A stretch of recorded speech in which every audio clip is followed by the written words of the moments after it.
सुवर्ण सुजोग जदि आपणकर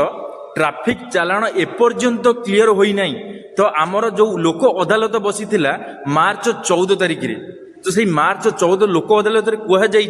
जदि आपण माने आपणकर चालाण को क्लियर करने को चाहूँगी पुणी 50% टंका माने जदि आपणकर 1000 टंका चालाण कटिची ताले आपण माने 500 टंका से चालाण टी को क्लियर करें तो आपण मानक लास्ट डेट हूँ मार्च 31/2026 आ पूर्वर आपण मानक जो स्क्रीन जो वेबसाइट टी देखा जाउची सेही वेबसाइट रे जाई आपण को चालाण को पे आउट करिया को पड़िबो जे पर्यंत आपण माने चालाण पेमेंट करि नाहांती से पर्यंत आपण को चालाण सेमती पड़ी रहिबो तापरे आपण माने असुविधार शिकार हेबे जेतेमळे आपण मानकु पुलिस वाला धरिबे सेतेमळे आपण मानकु डबल टंका देबाकू पड़िबो माने आपणकर जदि 1000 टंका चालाण कटिथिबो ताले आपणकु 2000 टंका पेमेंट करिबाकू पड़िबो तो सेति पई आपण माने मार्च 31 पूर्व पेमेंट क्लियर कर दिंतु यदि वीडियोटी आपण मानकु इनफॉर्मेटिव लागि थिबो मते फॉलो करि देबे लाइक करि देबे शेयर करि देबे धन्यवाद जय श्री जगन्नाथ।